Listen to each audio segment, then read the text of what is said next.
Evita Perón met Juan at a gala. There was a fundraising gala in Buenos Aires for earthquake victims. And so Juan Perón and others had gotten entertainers together, singers, comedians, actors, to do little bits at this program and raise money for the earthquake victims. So Evita met Juan very briefly before the singers on that began, and she staked out a place near Juan where she could watch the movement of the woman who sat next to him. The woman who sat next to him, her name was Libertad, and she was a famous singer. So Lurleen, who had come with Colonel Imbert, is watching this spot near where she knows that Libertad is about to get up and leave her seat and go perform. Like a roulette wheel ball stopping on the winning number, Evita's eyes halted at a tall man she recognized as the army officer rumored to be the behind-the-scenes leader of the military junta who took over from the civilian government in a 1943 coup.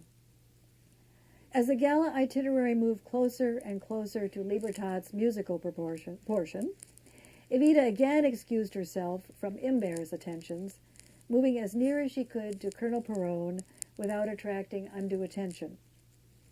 No lioness crouching downwind in the Serengeti grass, unseen by the zebra herd thundering past, perfect muscles taut with anticipation at what was at stake and what she was about to attempt, could match Eva's intensity of purpose in those foretelling seconds.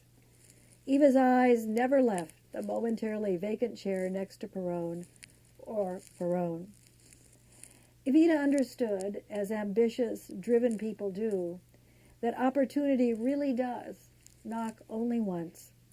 Speed and quality of response constitute the difference between success and a lifetime of being ordinary. The moment Libertad Lamarck left her position beside Juan Perón to go to the microphone to perform, Eva quickly seated herself in Libertad's vacated chair beside Colonel Perón in the shadows outside the Klieg lights. It would be the last time either of them would shy away from a brightly lit stage. I put myself at Perrón's side. Perhaps this drew his attention to me.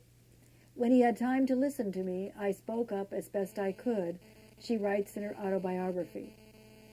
If, as you say, the cause of the people is your own cause, however great the sacrifice, I will never leave your side until I die, she whispered to Juan above the sounds of Libertad Lamarck singing into the microphone a few feet away. When Libertad finished her songs, turning back to claim what she thought would be her seat next to Perón, both Perón and Evita were gone. Libertad was furious. Umberto was dumped.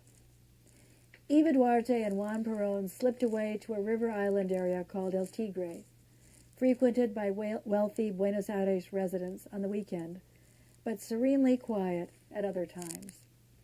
They made their own earthquake.